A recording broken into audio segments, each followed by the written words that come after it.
All frosted here. Yeah. All right, we're at Pace Pickleball Club in Katy. Hopefully you can hear something, but we are playing a doubles tournament. It is the week after returning from Japan, so I didn't think I was gonna be ready for the singles just yet. Even though I probably could have, but I wanted to play some doubles. So we are here, and this time, wait, Emerson, get over here. Wait, he's not on yet, is he? Naveen's not on yet, right? No, bro, but Austin is. Let's go on. Okay, so this is my partner, Emerson. You guys saw Eli, and so Emerson is Eli's brother. I think I'm at a way too slow frame rate, but how can you tell?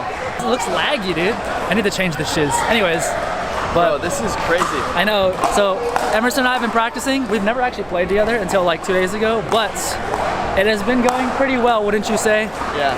So it's going pretty good. Yeah. So as long as we can play like we have been playing, then we should be at least playing well. It is packed up in here, but it's probably because there's some very high level people here.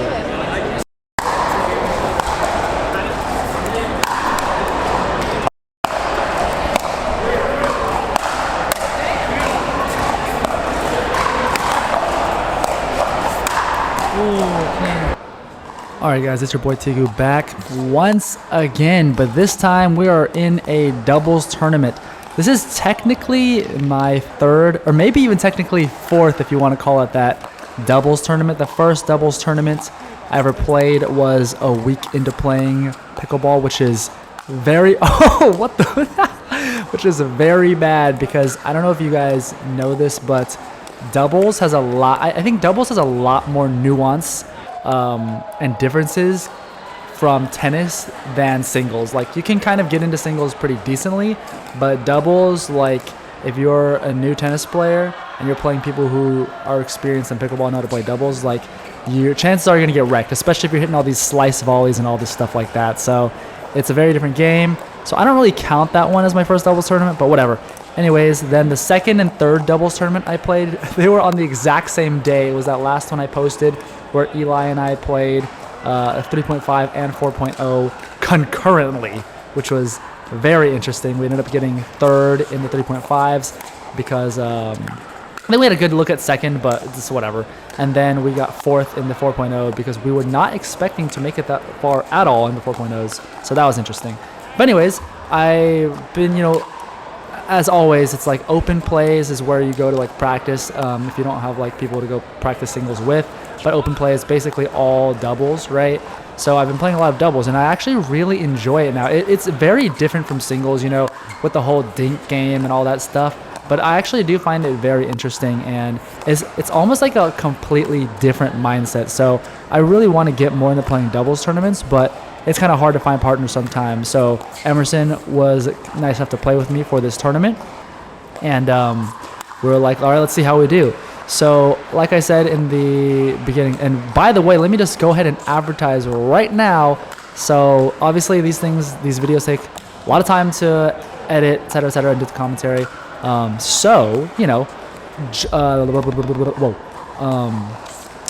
Boost my YouTube algorithm, etc., like, comment, subscribe, yada yada, and help pay for my tournament fees so I can make more videos.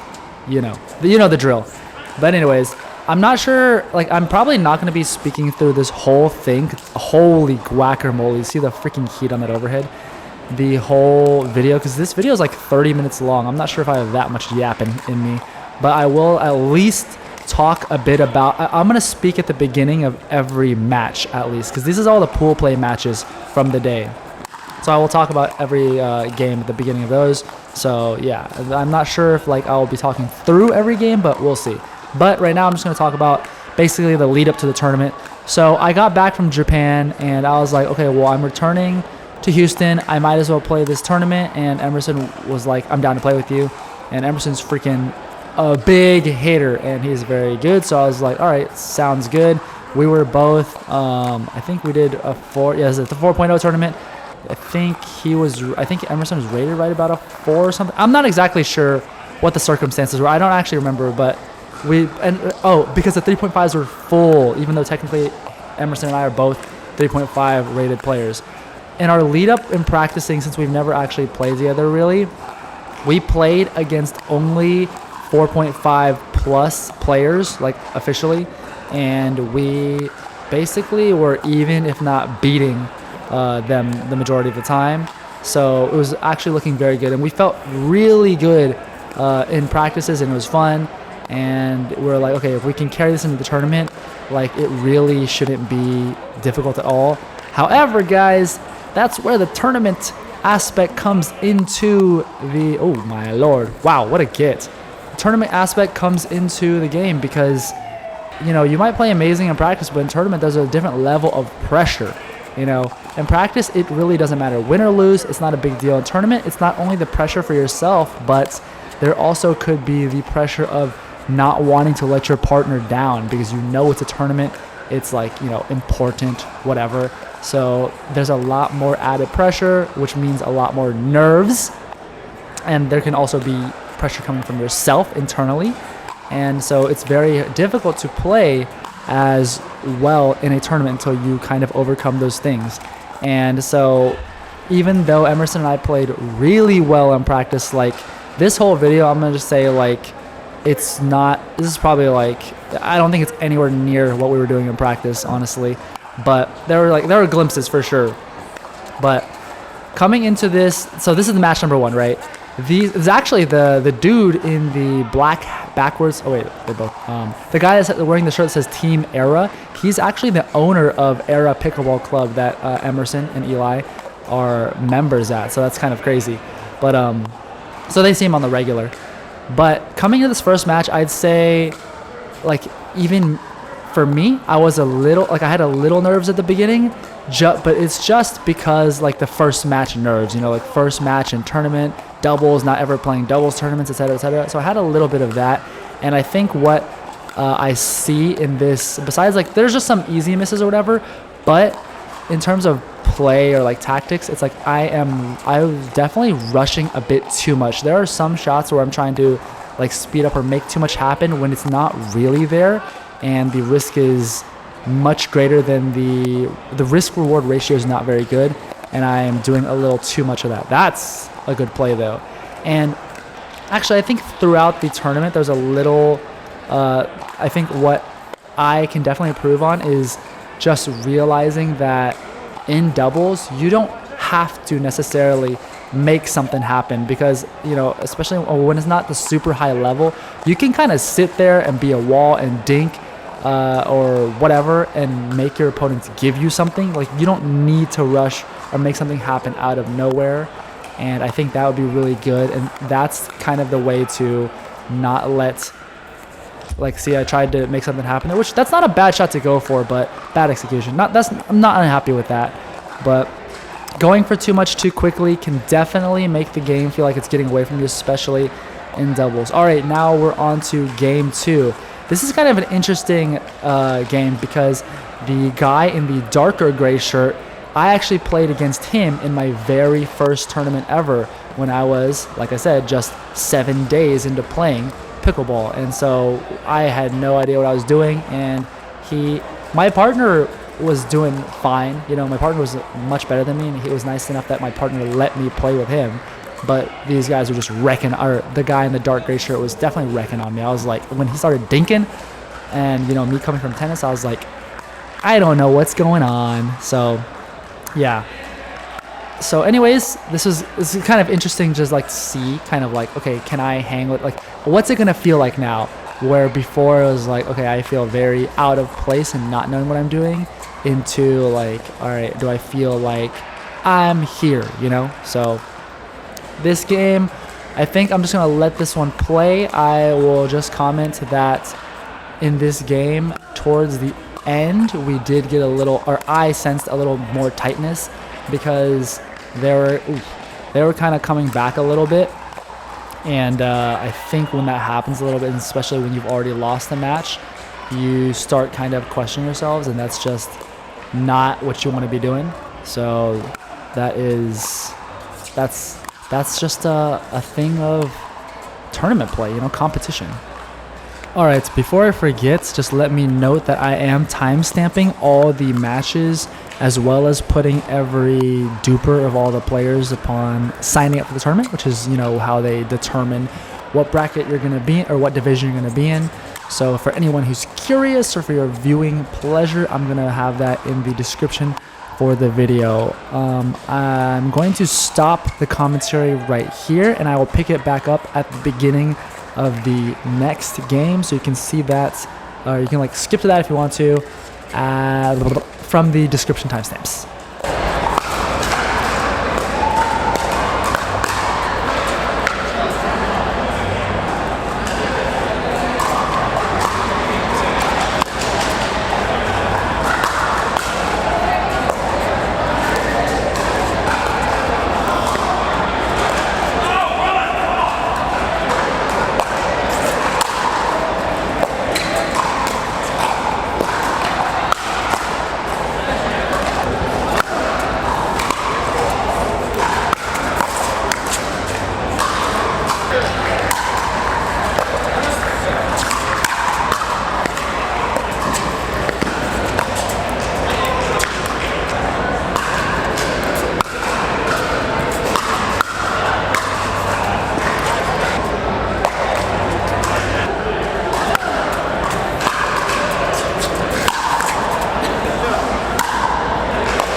All right, back with the commentary for game number 3 in a rematch against Johny and Chris. And no, that is not a typo. That is how it's spelled on the internet. It's a rematch because Eli and I had actually played against Johny and Chris in the last tournament I played back in October. And we ended up winning this one. So now we are having a little rematch. But instead of Eli, it's Eli's younger brother of 1 year, Emerson, on my team. So this is going to be interesting. And Johny and Chris, really nice guys, fun to play with, great sportsmanship. Just overall enjoyable, so it's always fun playing with them. Anyways, this is going to be a great time to give you guys a little tale of the tape and just offer maybe some words of wisdoms or some things that maybe some of y'all can relate to or whatever if you didn't think about it. Ooh, right there, Emerson and we thought the ball was in, but I know that he's not going to cheat us, and that he's a very good sportsman, so it's whatever, like even if it's a bad call, just let it go, especially so early in the game. Like, it's not life or death, and just forget about it. Wow, great shot from Emerson. But anyways, this is a great match to start talking about the tale of tape, both for Emerson and I, because you're going to see it all happen right here. I'm going to just straight up spoiler alert it. Halfway through the match, or like when we switch sides or whatever, we're going to see some very questionable plays, decision-making, ball-taking from Emerson's side. And Emerson and I did have, we talked after the tournament, and we, had a little honest analyzation of what went wrong for each of us or how we were feeling, etc., etc. So for Emerson, let's start off with Emerson. For him, said he's feeling very tight and nervy the whole time and didn't really have fun playing the game. And when I asked him about it, he said it just felt really like he had all this expectation as if we should win and we need to win. We can't lose. So I asked him, because this is something I asked myself recently, what happens if you lose? And he gave basically the kind of honest response that I had for myself, which is it's embarrassing. Because when you think that, especially we've been doing so well in practice, beating, people that are quite frankly a lot higher level than anybody we played in this tournament, and it felt fine. Like, you expect of yourself to win, and you kind of think that it's embarrassing for yourself or whatever, or you think that people are paying attention, but in reality, the only person that really cares about it that much is you. Or maybe some D-bags that are just hoping for your demise or failure, But otherwise, it's a lot of self-induced pressure. And I talked about this in that singles video where I was like, yeah, I am just not enjoying this game right now. And it's much of the same thing. And now added was Emerson talking about how he compares himself to some of his peers, people around his age, and how they're doing so well. And I think that's very fair and understandable as well, because when I started, one thing that made me feel almost like I didn't have time, or I was in a huge overhead, I was in a rush, or I didn't have time, was that I felt like I had to be right where Emerson and Eli were at when they had 6 months to a year before I had even started playing, I even touched the freaking paddle. So, but I felt like I should be where they are, or I need to be where they are. And I wasn't on their level, and it made me feel like there's this sense of urgency that I am comparing my journey to theirs. And I think something to keep in mind when you're comparing yourself with others is just realize that not everyone has the same journey, the same progression. Even if your destinations are the same, the way you get there or the speed that you get there, etc., is not going to be the same necessarily. At the time, I couldn't hang with either of them in singles. If I won, it'd be really random. I really wouldn't have it's not repeatable at all. Wow, that almost was epic. But great points.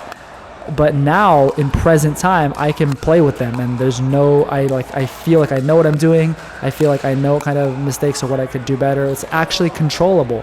And, back then I couldn't do that. And that goes to show that progress or your journey is not necessarily linear, it's not necessarily going to be constant, and it might not necessarily even be in the same direction or trending the same direction the whole time. You might move backwards a little bit before you start moving forwards again. So in the end, it's just really for your own mental, for your own well-being, and to just play your best.